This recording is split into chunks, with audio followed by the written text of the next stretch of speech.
Hi guys, my name's Marcel and today I'm reviewing your artworks. First thing is, if you want to get your art critiqued, just wait until the end of the video where I'm telling you how you can submit your art. Also, making this video and looking at your guys' art was incredibly fun and I think this video turned out pretty good, but I'm not going to make another part. At least on this channel. That's why I opened a whole nother channel for critiquing your art and more entertainment-based videos. I want this DrawlikeaSir channel to stay focused on tutorials, but on this new channel we could make things like critiquing your art, get into animation. I know you guys ask about that a lot. Problem is, though, I'm at my limit. I cannot also edit videos for yet another channel while also making art and tutorials, doing conventions and stuff. That's why I'm paying an actual editor to edit these videos on this new channel for me. Hiring an editor actually costs a lot of money, so please, if you want all of this to happen, support the out of this new channel. Let's try to get it monetized. Do everything you can, from commenting to subscribing and activating notifications, everything you can do to make this a thing. I've done the best I can, now it's your turn. And with that out of the way, let's start with this experiment. Welcome to my new format, Art A.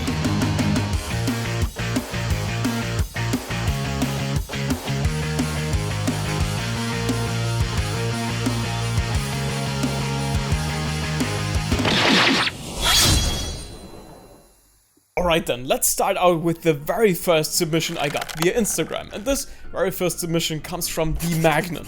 And to be quite honest, when I look at this artwork, I was like, that actually looks pretty decent. What exactly is the problem here? But then I read the text that came along with the artwork and I was like, yeah, I understand the problem now. The Magnon Art sent me this artwork saying that every time they draw a face in this kind of 3/4 view, they always mess up measurements when it comes to drawing eyes specifically. Now, I did take a closer look after reading this and I actually noticed, or rather I didn't notice, any guidelines, which really isn't a great sign because just measuring with your eyes can only really get you so far. I'm always preaching that you guys should definitely use guidelines because even pros use them, so please draw guidelines. Okay, but here's how I would do it. Okay, whenever I'm like, I think there's something off or something wrong here, but I'm not quite sure what it is, I use the so-called canvas flip. Meaning you flip your image and you immediately see your artwork with fresh eyes. And it really does look like this one side of the face has been stretched a lot. So yeah, that part is actually looking off. And if we just take a look at the placement of your eyes here, well, yeah, it doesn't only look like it, your eye placement is actually off here. It looks like the eye is just randomly floating in your face. Okay, so this is how I'm tackling it. I first figure out the middle of the face. And then I add 2 more guidelines, each starting at the exact end of the chin. And as you can see, one eye is starting right where the guideline begins, while the other eye is just basically right in the middle of the guideline. So yeah, your eye should be placed way more towards the middle of your face. Let's also check all of this with a simple eye guideline, and yeah, looks like it checks out. This is where your eyes are supposed to be placed. Now let's compare this to the original placement again, and yeah, I think this would be considered a very big improvement. TLDR, start using guideline. It only really improves your art. And if you want to have a neat little 3D reference when it comes to drawing faces in different angles and perspectives, I would suggest watching this video of mine. It contains said 3D reference. You can check it out on my channel. Okay, now Ryan Too Good to Art has asked me some stuff about anatomy. You guys know I love anatomy. He's asked me some stuff about this anatomy drawing that he's made, and he's been asking about mistakes. To be honest, that's very hard to tell. We're obviously going for a very stylized body here, so it's hard to judge it by a realistic standard. I mean, the muscles are drawn in a very unambiguous way, and they are pretty much placed where they belong. So the only thing that I noticed is proportions. The anatomy itself isn't really wrong per se. This person has 2 arms, 1 head, 2 legs, and almost the correct amount of fingers. But because this peasant's like 10 heads tall and has calves bigger than the actual head, this whole body's looking very stylized, like a comic or cartoon character, and less like a really realistic drawing of a person. It's like characters from One Piece, for example, if you know One Piece. They aren't anatomically incorrect per se. The proportions are pretty cartoonish because of their tiny heads and giant torsos or weirdly small waists. Also, the person that has sent me this artwork has added that they were going for a kind of Street Fighter kind of look. Which I get. Street Fighter characters are also pretty muscular, but they still do have kind of realistic looking proportions. At least I think so. The only exposure that I get to Street Fighter characters is looking at not safe for work art on my timeline on Twitter. For this artwork, I would recommend practicing proportions to go from this rather cartoony to a more, naturalistic looking silhouette. The way I would approach this would be to go for the rough proportions first, like a block in, for example, and if you're at a point where you're happy, you could start getting more detailed with all of the anatomy stuff. TLDR? Try getting into proportions. There are some awesome exercises that could help you practice this. The video in which I explain these would be this video on practicing proportions. Hope it helps you out, but you could also just stick to drawing, muscle mummies. Just make sure not to forget the thumb next time.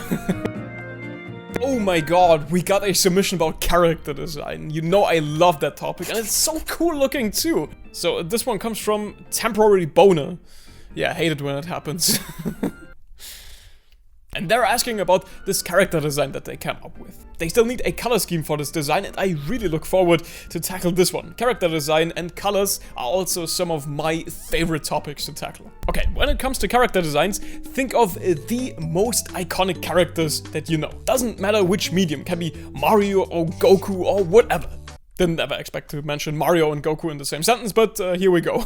Now, with both of these characters, you would usually associate a main color, right? Like red for Mario and orange for Goku. And yeah, obviously, they do have more than just one color. They also wear blue and have hair colors and so on. But you really only do associate them with their one main color, right? So that's also the way that I designed my characters. These two characters also have their respective main colors that I chose from them back when I came up with their designs. In this case, blue and purple. The other colors are also colors that I didn't pick randomly, but color schemes that I picked from.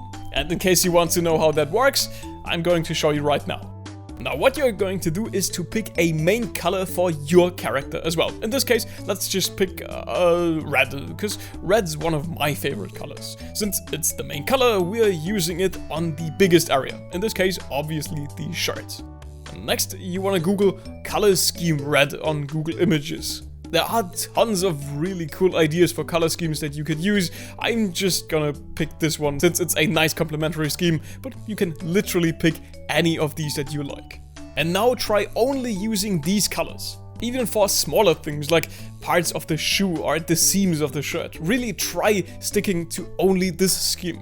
And to be honest, I think that color scheme's working out pretty good.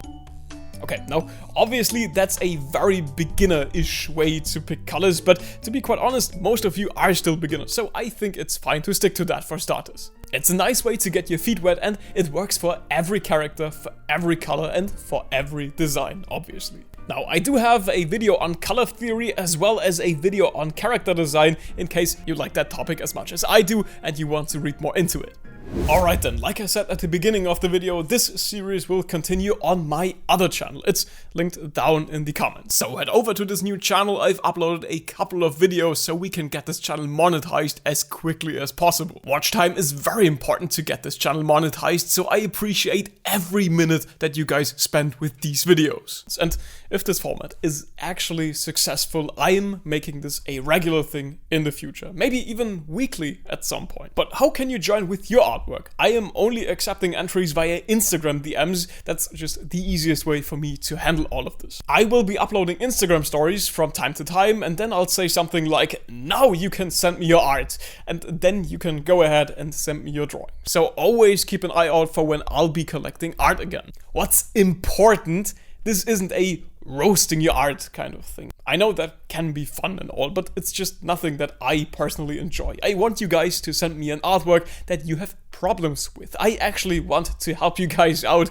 After all, this format's called Art Aid. That's also how all of the entries from today worked out. These artists all struggled with something and they told me what exactly they needed help with. This is an experiment. I don't know if this format's actually gonna be successful, so it's 100% up to you and your support if I will make more of this. You can also support all of this financially via Patreon, like these beautiful people that you can see down here, and other than that, I'm excited to launch this new project together with you guys.